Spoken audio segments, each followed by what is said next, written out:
Remember, it's usually the last 5 or 10% of any job or project that makes all the difference. And what we do is we get to 90% done, and then we start to drag our heels. We start to put the paperwork aside. We start to think of excuses. We start to do what is fun and easy rather than what is hard and necessary. And if you're going to do anything at all, the only time you're going to get any joy out of it is if you do it well. You see, when we do something well, it gives us a feeling of self-esteem and pride. We feel like a winner. But if we do things in an average way, it doesn't give us anything. You notice that? It doesn't give us anything. We do it in an average way, it doesn't give us anything. But if we do it in a really exceptional way, it makes us feel wonderful about ourselves. You see, you don't have to be a quantum leap from somebody else. You just have to be a little tiny bit different in the critical areas that make a difference. And you can achieve that simply by making it a goal, setting it as a goal, and working on it. You can become anything that you want to become.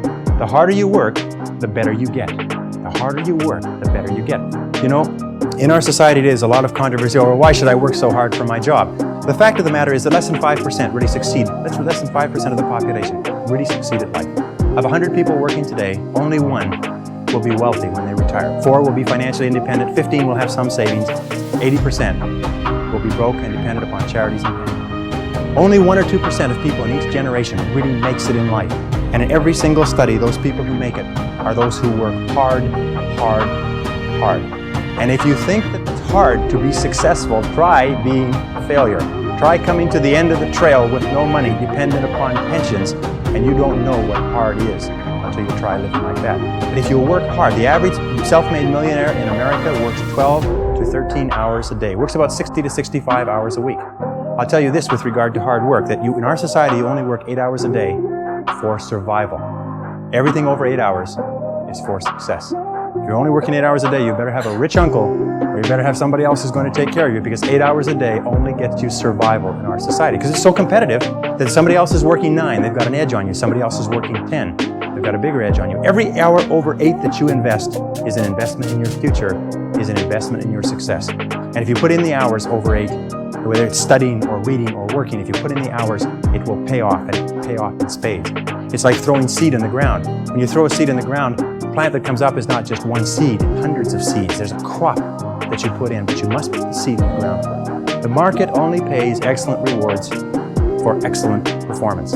It pays average rewards for average performance. It pays below average rewards for below average performance. And I talk to men and women all over America who are unhappy, and they're sad, and they don't like their work. And you know why? It's because they're not good at what they're doing. Well, let me give you a couple of key points. First of all, you'll never have a feeling of self-esteem and self-worth. You'll never feel wonderful about yourself until you know that you are good at what you're doing.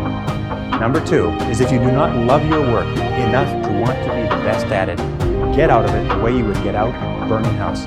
Do not stay at a job that you do not love, because it is the high road to failure, dissatisfaction, frustration, and unhappiness in life. Develop a sense of urgency. A sense of urgency is a quality that is possessed by only 2% of the population. 2% of the population do things fast. 2% of the population have a bias for action. Imagine if you owned a company and you had 2 people in the company, and both of them were reasonably well talented, both of them were doing reasonably well, except one person had a sense of urgency and did things fast. And every time you give them something to do, they took it and they ran with it like a ball player catching a fumble and running for the goal line. The other person got to it after lunch, or maybe next Monday, or no rush, week's almost over, Thursday afternoon, so on. Which one would you give additional responsibility to? Which one would you promote? Which one would you spend money training? Which one would you send to places where you needed help? It's always the person with a sense of urgency. The Gallup organization that just did a wonderful book called The Great American Success Story, they surveyed 1,500 people in Marquis Who's Who in America. 1,500 of the most respected men and women in America. And they asked them, what do you consider to be the most important single quality of success? And they agreed almost unanimously on common sense. Just common sense. Good common sense. As my friend Charlie Jarvis says, the average person has an enormous amount of common sense because they haven't used any of it yet. You can train your mind to have common sense. You can train your mind to think things through before acting. In my experience, action without thinking is the cause of every failure. Action without thinking is the cause of every failure. And common sense comes from taking the time to think things through before you act. Listen to your intuition. Your intuition is one of the best guides that you possibly have. You know from some of the other work that we've done that each person has inside them an intuitive sense which will always give you the exact right answer for you. They've done some studies between men and women. When they test women's intuition, you've heard of women's intuition, everybody's heard of women's intuition? They find that when you give men and women tests and they're asked to answer on the basis of their intuition, men's intuition is equally as accurate as women's intuition. The only difference is that in real life, women have the intelligence to listen to their intuition, which is why they're smarter than men. And men do not listen to their intuition. Instead, they override their intuition because they're trying to get something they want the fastest and easiest way, even if their gut feeling says don't do it. Your intuition will always give you the most accurate answer for you. It's almost like an inbuilt computer that will take all of your life experience and knowledge and everything going on around you and give you exactly the right answer. So listen to your intuition. Learn from your setbacks. This is one of the characteristics of high-performing men and women, is that every single time they have a problem or a difficulty, they sit back and they dissect it, and they learn everything possible from it. They try to develop general principles. From each setback, they say, what is the valuable lesson I can learn? So you take a look at everything that has happened to you, take a look at the very most difficult experience that you're in right now, and ask yourself, what is the most valuable lesson I can learn from this experience? And believe me, if you look for the lesson, in the Bible it says, seek and ye shall find. It doesn't say seek and occasionally you might find something. It says, seek and ye shall find. If you look for the valuable lesson or the seed of an equal or greater advantage or benefit in every difficulty, you will find it. It's always there. And I love the line from Socrates that says, the unexamined life is not worth living, which means that the life where you do not take the time to reflect on your experiences. Aristotle said that wisdom is an equal measure of experience plus reflection. And the reason so few people have wisdom is what they have is experience, but they never take the time to sit back and reflect on what's happening to them, reflect on what they're learning. How many people here have seen people get out of bad relationships and get immediately back into bad relationships? Or get out of a lousy job and immediately join a company and get into another lousy job? What is the natural thing that people do? They get fired or laid off from a job, they quit, they go down the street, they look for what?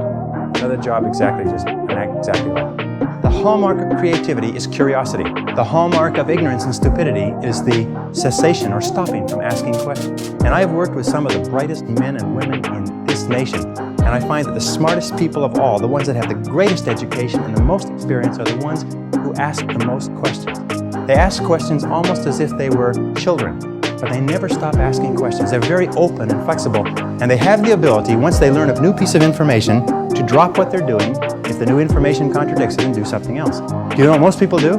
Most people keep on doing what they're doing until they run into a wall. As they say, the more you do of what you're doing, the more you'll get of what you've got. Someone pointed out to me not long ago, and I think it's very true, is that all changes in our life come with the input of new information. That if we do not have new information, we keep on doing the same thing forever as a result of inertia. And creative people are always looking for faster, better, easier, cheaper, newer ways to do things. Remember, 80% of everything that we are doing today in our general business will be different 5 years from now. 80% of the products that we use, the food that we eat, the cars we drive, the music we listen to, the movies we go to, even the streets we drive on, 80% of everything will be new in 5 years. That's how rapidly things are changing. According to the research, all you need is an idea that's 10% new to start a fortune. An idea that's 10% new. As a matter of fact, an idea that's more than 10% new is probably too new for the average consumer to accept it. An idea that's 10% new. How many times have you been going about your daily business and you see the need for a product or service? And you say, now I wonder why somebody doesn't produce that. And about 2 or 3 years, then you say, well, it can't be any good. So I thought of it after all. And then 2 or 3 years later, a company comes out with that idea, or some company comes and makes $1 million at it, and you say, I thought of that idea 2 or 3 years ago. Every single person here has had that experience. What you have to do is trust your ideas. If you decide that you're going to earn a certain amount of money, that you're going to achieve a certain level of wealth, that you're going to achieve a certain life estate, and you program that into your subconscious mind, and you then turn it over to your intuition, you will get the ideas, the insights, the inspirations necessary to achieve your goals. And that's the only difference between very wealthy, successful people and the average person, is that they simply follow their intuition. They're not smarter, they're not different, they're not more educated, they're not more talented, they just follow that inner gut. Develop the people skills that you need to be successful. Take courses in communications. Take courses in effective listening. Take courses in public speaking. You know, one of the most important parts of communicating to get along well with others is the size of your vocabulary. You've probably heard that before. The size of your vocabulary, your ability to express yourself orally, your ability to stand on your feet, your ability to write effectively and get your point across to others will have a tremendous impact on your life, because you cannot imagine a successful person who cannot communicate effectively with other people. And you can develop the capacity to be an excellent communicator. If you were to learn one new word a day, if you were to make an effort by carrying a dictionary around, I have taught myself French, Spanish, German, and smatterings of about 10 other languages. And the way I taught myself that was I learned the basic vocabulary, I studied it, learned the basic vocabulary, and I carried a dictionary around with me. And every time I saw a word I didn't know, I looked it up in the dictionary. And within a very short period of time, I could eat, live, walk, talk, and speak fluently in those 3 societies. And I've traveled all over the world in those 3 languages. The Carnegie Institute of Technology did a study about 7 years ago, 10 years ago now, And they studied 10,000 men and women who were let go from their companies. And they found that 95% of the people who were let go from their companies were let go because of their inability to get along with others. This is caused by low self-esteem more than anything else. In my estimation, those of you who know that low self-esteem, more than anything else, causes our personality problems. Not liking ourselves, not accepting ourselves, feeling inferior inside, causes us to lash out at other people. And the wonderful thing is that if you're clear about your goals and you're committed to becoming excellent and you concentrate single-mindedly on what is important to you, you have a tendency to like yourself more. Your self-esteem goes up, your ability to get along with other people goes up. But if you have no goals and you're not very good at what you do and you're just doing whatever comes to hand, then your self-esteem goes down.